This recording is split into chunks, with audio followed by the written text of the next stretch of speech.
some jazz today. Yes, you gon' learn, you gon' learn, you gon' learn. It was just past 1, 2, 3 man with a 4, 5 step to the door like, oh my gosh, just throw that cash in a back bag, run around the back.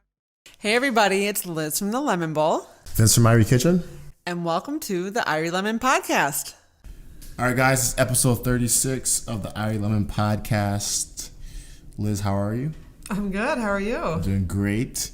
Are you excited to be back? I'm excited to be back. Studio? We're back in the studio. We're trying to figure all this COVID thing out, but we've all been quarantined enough, and I think they lifted the stay-at-home order here locally, so we are excited to get back in the studio. Woo woo! I'm excited. I gotta remember to the camera So sometimes. this is gonna be a very special episode. So Liz, let's talk about what happened this past week. Mm-hmm. What was a big thing for you this past week? What happened? So last Thursday, we celebrated the 10th anniversary of the Lemon Bowl. 10 years. So June 2010 is when the Lemon Bowl started. June the 20th of 2010. No, June 11th. But that's Did you say 11? I said 2010. Oh, okay. So June 11th, 2010 was the first day you started a blog. Yeah. What was your first post? You ready for this, guys? Beets and wheat berries make me happy. I think those titles are so fire. I think we should bring them back. Yeah, it was like a. If you guys don't know what wheat berries are, it's like a chewy grain, like a farro. And I made a salad with roasted beets and like other veggies and like feta cheese. But yeah, so back then we didn't really think too much about titling. So help me for a second. How did you make the website? What was leading up to June 11th, 2010? What happened? What was going on? Well, there really wasn't much lead up. You literally went on to GoDaddy and you got a free domain. So starting an online business is super easy. There's no cost, and domains don't cost anything when you don't have any readers. So like my website's expensive now, but for many years it was literally free. And I think, so GoDaddy and then WordPress, and it was really, honestly, there was no lead up. I went on and got a free domain and typed in a recipe. So you said I wanted my own website. You didn't think about it. There was no playing with the idea. It was just all right, I'm going to GoDaddy, have a free website. I mean, obviously people have been kind of pushing me. Well, I shouldn't say obviously, but a few people have been suggesting I start a blog for a long time because I've always been How many years before then? I wouldn't say years. Vince, here's the thing about me. You tell me to do something and I think it's a good idea, I pretty much go into action. So I prefer being in action than chatting. How the people get, was it a week before? Was it 3 months before? Let's say 3 months. Someone mentioned, hey, you should do a blog. Right. And you're like, okay, GoDaddy blog is here. Yeah. I'm very similar like that too. Yeah, because I've never been one for perfection to start. So I always talk about B+ over perfection. So because if you wait for perfect, you don't do anything. Yeah, so there's no research. There's how do you make a website? Oh, there was no. First of all, let's back things up. It's 2010. What to research, you guys? There was no Instagram. Pinterest was invite only, and I didn't follow any other blogs. So when you cook naturally, you don't look up recipes. So I didn't use. Well, I definitely didn't use Pinterest, but I didn't Google recipes. Now, there were other blogs back then, like Simply Recipes and Smitten Kitchen and all that, but I didn't follow recipes. I was making my own recipes, hence I started a blog. So there was no, I didn't have any really person I was researching or trying to replicate or look to follow, only because I didn't even know that existed. So you just saw... There was no guideline, or also there was no standard that I had to uphold to. So 3 months before, obviously you're cooking. Yeah. Obviously someone says you should make a little blog thing. I had also, don't forget, lost 65 pounds. So you just lost 65 pounds. So everyone's like, what are you eating? How'd you do it? We know you cook and go out to eat and travel. That's more context. So there's a lot of momentum going on in 2010 for you. Mm-hmm. There's a lot of things going on. Yeah. In your life. And you're like, you know what? Let's do this thing. Yeah. Yeah. Beets and wheat berries make me happy. Now we're 10 years in. And what was your last blog post? Do you even know the title of it? Most recent? Yeah. Today? Yeah. Today, I published a new recipe, guys. You should all look it up. It was delicious. Vince actually tried it. It's a lightened seafood chowder, so it's like kind of light for summer. A little bit more broth base of a chowder. Yeah. You could almost say fish tea influenced me. Jamaican fish tea. By the way, creeping up in one of my top recipes next to jerk pork. Don't be mad. So anyways, but yeah, so the fish chowders today. So here's the difference now is that in order for people to find your recipes, you do have to think about what people are searching on Google. Yeah. That's what search engine optimization is, which, as you all know, my husband does. So if any of you are listening, are food bloggers that need help with SEO, let me know. Rich can help you with that. But obviously titling is a part of that. No one was Googling wheat berries make me happy. So, yeah. So it's crazy that, so obviously the passion is still there. A little bit. So which leads us to the first question, our lessons. So to preface for the listener, Liz is going to give us 10 lessons over 10 years. Yeah. And so the first one, as you kind of just led on or finish on passion, if you're still passionate about your website and the recipes you create, let's talk about passion versus profit. Yeah. So I kind And of... did you get this from me? So you're funny. You are funny. So I created a list, you guys, of 10 kind of lessons I've learned over the year, or almost just 10 different mantras I live by that have led to my success. Yeah. And passion versus profit is a big one. And what I mean by that is that not everything that makes the most amount of money in my business brings me the most amount of happiness. Mm-hmm. And I think that the reason I've not burnt out, because that's a big thing, is that a lot of people that start blogs don't keep up with it because they burn out. Mm-hmm. That's like many businesses, I'm sure. Restaurant business, I'm sure many, many businesses. And so what I've learned, what I think has helped me with the longevity to keep up with it and to never lose that momentum that you always talk about, Vince, is that I make sure my business is well balanced with passion projects. So, for example, a few years ago, I launched a cookbook series, my Sunday dinner series called Food from Our Ancestors, where I profiled different families and their ethnic recipes that had passed on through the generations to make sure that those recipes stay intact. Because oftentimes people of my generation, Vince, you're one of my few friends that cooks. A lot of people don't cook anymore. So what happens is that the holidays and everything, all the food they want to eat, like in my family, all they want is Syrian food and Lebanese food. But most people in my generation don't cook. And what's going to happen is that the matriarchs that know all the recipes or the elders that don't write the recipes down, because spoiler alert, people that cook don't write recipes. No, they don't. They'll be like, a little bit of this, a little of that. Based on this, maybe this. Changes on the weather. If you have this, then you can use this. Correct. They taste it, decide to add that. Yeah. But if you don't cook, you want to replicate that, it won't happen. Yeah. So what's going to happen is that for people like me, I'm fourth generation American. By the time my kids are around, my kids, those Syrian recipes that we brought from where we come from are going to be long gone. And that's the same case. So I've got a Mexican version, Italian version, Jewish version. So. Exactly. But long story short, that was a passion project that didn't make me a ton of money. But it was so important to me that I did it anyways. And I think that it's just super important to have things as part of your business model that aren't just high profit. That's a powerful lesson there. Yeah. So you're 10 years in. Obviously, now there's more bloggers around. And there's more influencers around. Just a few. How do you stay in your own lane? How do you stay consistent? How do you just be yourself? Yeah. So lesson 2 is stay in your own lane. And frankly, this is a personal and professional lesson. But I remember early on reading this advice from another blogger in a Facebook group. And oftentimes we get caught up when we make decisions based on what we think other people will think about it, what they'll feel about it, what they'll do about it, maybe. And what I've realized is that you really have to put blinders on in business and stay in your own lane. Don't worry about if someone else is doing it. Don't worry about what they're going to think about it. If someone else does it and you were going to do it, don't stop doing it, because guess what? No one's going to do it like you're going to do it. The bottom line is all of those distractions are going to keep you back from reaching your goals. So stay in your own lane.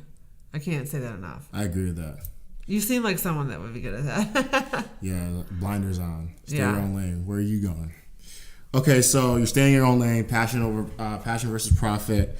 I like this one. I want you to kind of go into it. Choose temporary discomfort over long-term resentment. You guys, What do you mean by this? this? Is a juicy one. So again, this is advice I received within another Facebook community, and the specific example to this was someone talking about a negotiation with a client. So, for example, let's say that the client's ask was really long, but their budget was really small, but they, saying no to things, especially as an entrepreneur, when you're living check to check, you don't have a set salary or a set wage. So it can be hard to turn business away. But unfortunately in life, you're going to get opportunities that are not a good fit. Maybe it's too much work, too low price. It could also be for, let's say it's a brand that's like, let's say for me, it'd be like Oreos. Yeah. I would never do processed cookies. Yeah. So there's a lot of different things that come our way. And what I've learned is the temporary discomfort of telling a client, this isn't the right fit. I'm probably not the best blogger for you. You're not the best client for me. Whatever that discussion is at that moment, and there's probably a million different examples you could use, is that temporary discomfort of that uncomfortable conversation that you just have in the short term is going to far outweigh saying yes to something you don't want to do, and then you're literally living with long-term resentment towards the project, towards yourself, towards everything. Yeah, I think niching out is a smart idea in business too. I think when you first open or you do something, it's just get what you can get. Mm-hmm. I think after a while, you got to start carving out who you want to be working with and where your business should shift to. Yeah. So I think that's a great lesson because I agree with that. I just think a lot of people forever just stay in just take what I can get mode. Yeah. And it's just like you either end up losing complete passion for what you do every single day and it just becomes on automation mode. Yeah, and your brain gets super diluted. And like you have to really like think about it like a lot. Even though there might be great opportunities you have to say no to. Yeah. And honestly, you guys, that's a personal thing too. I mean, we've all had different situations in our personal lives that whether it's with a family member, a friend, a relationship where you have to have that uncomfortable conversation, like whatever it might be, but that's so much better than staying in something that you don't want to be in or agreeing, let's say a volunteer project, like whatever it is.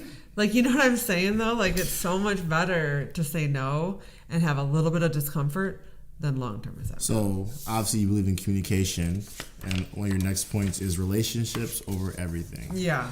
Talk about that. So low-key, I stole this title from Miguel, Happiness Over Everything, but we're going to call this one Relationships Over Everything, and that is my whole everything. Like, the biggest gift of blogging was all the relationships I've made, whether it's at a blogging conference, a retreat, through a press trip, even meeting you and starting our podcast. The relationships that I've gained are better than anything else. I mean, nothing has been more what's the right word? Nothing has been more rewarding than the relationships. And I think that's something that people again get so caught up in the money or working with the big brands that look cool on Instagram, whatever it might be, and you're really focusing on the wrong thing. I also think the reason I have so many clients is because I really focus on the relationship with that brand. So I'm friends with my clients. We talk even when we don't have a project going on. We maintain our relationship even in the off years when we're not working together. And all those brands come back. I think that's a gem because I think for a lot of creative folks like yourself, and whether it's media or whatever they do, they think and like to believe that they have the edge just because they can do something. Mm-hmm. There's a million recipe makers. A million. There's a million guys that can make a video and take a photo. Yeah. Right? So that doesn't make you unique and special. Is the relationship you have with somebody that they decide to want to work with you. Oh, yeah. So that's how I've gotten every client. Yeah, exactly. And that's how you keep them, too. So, like, temporary discomfort is part of that into leading into more powerful relationships. Just because you have a candid conversation, you guys are aligned, you have a relationship. And that's how business gets done, I feel like, in my opinion. Like, all the business I've gotten has because, of some sort of friendship or relationship. 100%. And it could start like, I heard you're really good at this thing. And then it's like, yep. And then we have to have a conversation to see if we can work together versus than just jumping into something. Yeah, I mean, think about also you talk about standing out.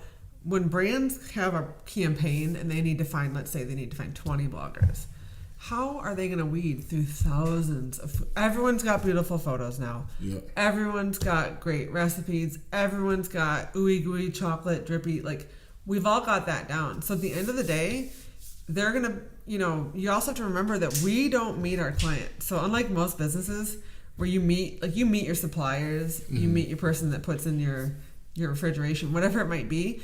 Most of my clients, many of them are in PR firms around the country. So we never meet in person. Yeah. So if you're going to really set yourself apart so they remember you and pick you out from the crowd, you really have to foster that relationship, because on paper, we're all the same. Yeah. But I know in reality, I'm better than most. That's hilarious. I agree with that. So talking about standing out, having relationships, how do you not fall for social media trends, or how do you create social media trends, or how do you use social media trends to your advantage? Yeah, so I think, part of social media is that there are a lot of trends, and trends are just that. They're not permanent. And I think you just have to be super nimble in this industry. And honestly, this goes for any business that wants to use social media for marketing, which you should, because it's mostly free. But it's trendy and it changes. It switches up. So Snapchat used to be hot. Now it's TikTok. LinkedIn used to be a snooze. Now it's the new hot thing again. There used to be, well, I shouldn't say used to be. We have story pins on Pinterest, just like Instagram stories. We didn't used to have that on Pinterest, And there's going to be something else that comes about in the future. Twitter used to be super hot for my business, not anymore. Yeah. So you just have to be nimble and know that not everything lasts forever. And make sure that you have just all your bases covered, so that if something does die down, you haven't put all your eggs in one basket. Yeah. So, for example, my Facebook got really big because when I started, Facebook didn't have an algorithm. Yeah. So it was all chronological. Yeah. That's why I have, I think, like 160,000 followers. Yeah. That's all organic. I didn't pay for any of those. Yeah. So you just have to do things when they're hot. Like right now, that's the case at TikTok and LinkedIn. Yeah. There's no algorithm, so if you do it regularly, you're going to get a lot more eyes on it. Unfortunately, now Instagram and Facebook are pay to play. Exactly. But the point of the story is just make sure you have a presence across as many social media platforms as possible. Just like diversifying your income stream, it'll protect you for things that go up and down over time. Yeah. Powerful stuff. So you have your next point here. Next lesson here is invest in offline relationships. Yeah, so this is a good one. When I first started blogging, I was definitely trying to create a community. And back then, people didn't really use social media like they do now. So when someone wrote a blog post,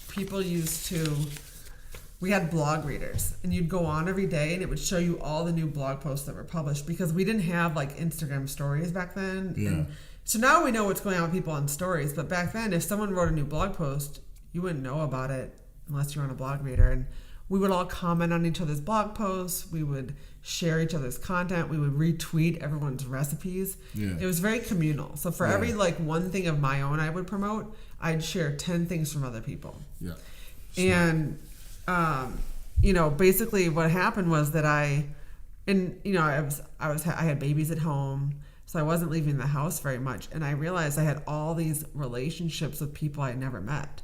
And then I realized that I need to make sure I have relationships offline just as much as online. Yeah. Because also what would happen is you meet in person and not everyone's the same in real life as they are.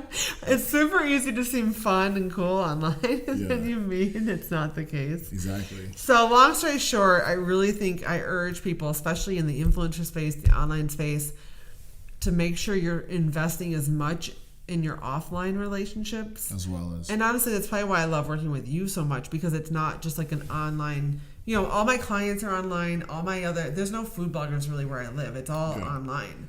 So it's really nice to have relationships in real life. Mm-hmm. And I think sometimes people kind of forget about that. I agree. So I like this point a lot because I had to learn this. You must relinquish control in order to grow. Yeah. So as you grow your business, there comes a point in time if you're the only one doing the work, then you're going to cap out at how much money you can make and how big your business can get. And another way of looking at it is at how many people you can impact positively. Yeah. So you're really doing a disservice to everyone out there if you're limiting how many people you can reach. So for me, what that meant was after like year 4 or 5, I really had to start outsourcing things so that I could grow my business. And the tough thing with that is that means you have to relinquish some control. So the first thing for me was social media. I outsourced portions of that. So I basically, and I think I've talked about this before, but I put everything I do in a day, I wrote it all down. Obviously, you go over like a course of a week to make sure you cover things. Yeah. And I had 2 columns, things that really require my specific talent and skill set, and things that don't. Yeah. And anything that was in the category that didn't require my specific skill set, which I now call my creative genius zone, I outsource that. So for example, I don't need to spend a lot of my day scheduling pins on Pinterest. Yeah. Now, Pinterest is the biggest social media driver for my business, so it's super important. Now, if something you're doing is not adding value to your business or impactful, cut that out. Don't hire someone to do it just because you don't like to do it. Yeah. These are only things. So the first thing you do is weed out what you're spending time on that's not actually impacting your business positively. Yeah. But if it is important but doesn't need, like for example, using a Pinterest scheduler, that doesn't need my specific talent. Yeah. So I just kind of went down the list and I outsourced. I also outsourced photography, et cetera, et cetera. And by doing that, like when I outsourced photography, my business doubled in 2 years. Yeah. So, a couple things. First of all, it made me a lot happier because those pain points, I hate photography, you guys. I suck at photography. I didn't enjoy it. So here I would be cooking, happy, creative genius zone. And then I had to take photos of the food. And if you guys didn't know, food photography is really difficult. Yeah, no, it's on it seems easy. It's not. It's not.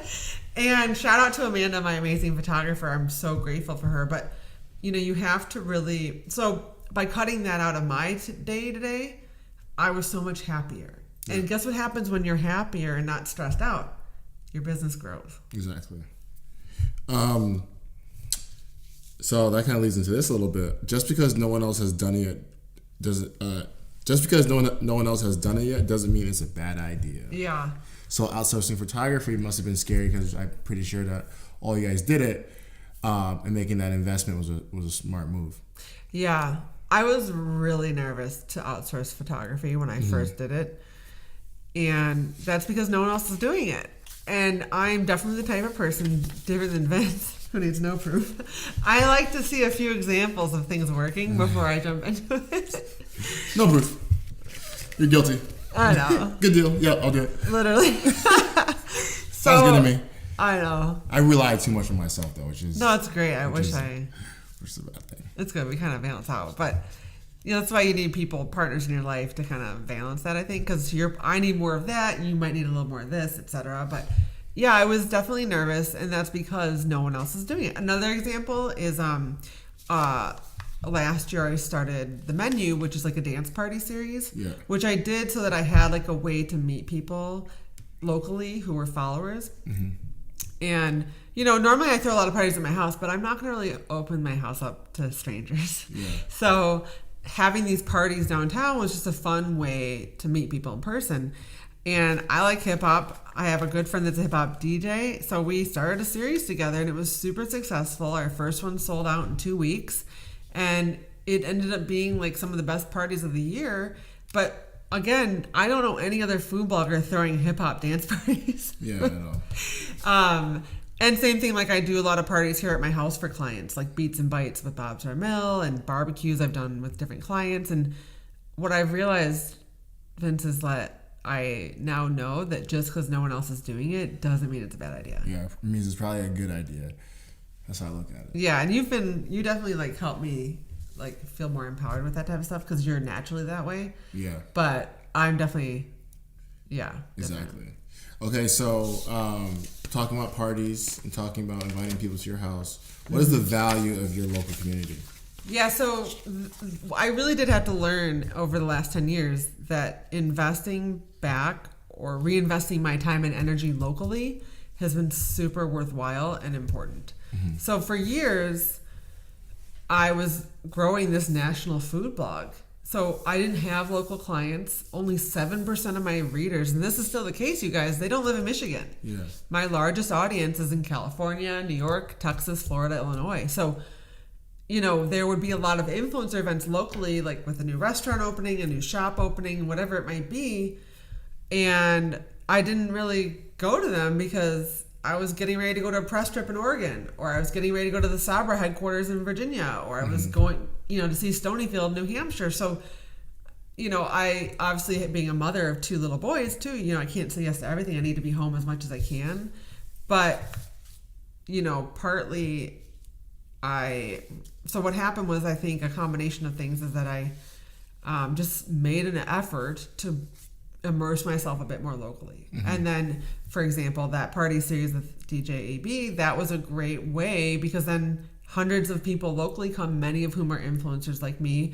It allowed me to kind of reinvest locally and kind of refoster those relationships, because our community, I mean, Vince, you know this, you're super involved. It's a great community. We have a lot of incredible business leaders, entrepreneurs. Yeah. I met you, I think even being invited to your restaurant, there probably would have been a time that I would have said no to it. Yeah. You know what I'm saying? I would have written off the idea thinking that, well, no one on my Instagram feed really cares about a local restaurant that they can't get to. Exactly. But I do know now that immersing myself locally has been super worthwhile. Good idea. You're not too big. Right. To do anything. Now, this was a mistake, which I'm realizing now, but otherwise it's been it's too late. So being nervous, so I think it's your last point, right? So your last point is being nervous is a sign of growth. So that's pretty cheesy, I realize, as you said it out loud. But or just lean into being uncomfortable. Yeah, there you go. Look at him trying to make it sound cooler. That's the fact. So I definitely have realized that when I'm most nervous about things, it's always right before something big and important is going to happen. Yeah. So when I spoke at my graduation, I was nervous as heck. Well, that's been a founding part of my life. And, I was nervous to outsource my photography. Anytime I was nervous, probably the first time I remember the first time I hosted a public ticketed event. What if no one buys tickets? What if no one shows up? I was nervous to start the podcast. It took me 5 months to say yes. What if it fails? So long story short, I now know, I don't always, I'm not always perfect with it, but I do know for a fact that being uncomfortable is generally an indication that you're growing. And that, again, talk about longevity, 10 years, in order to stay really engaged in something long term, because we all love the shiny new toys. Yeah. Everyone wants to get rich quick, bounce from idea, launch new companies every 3 months.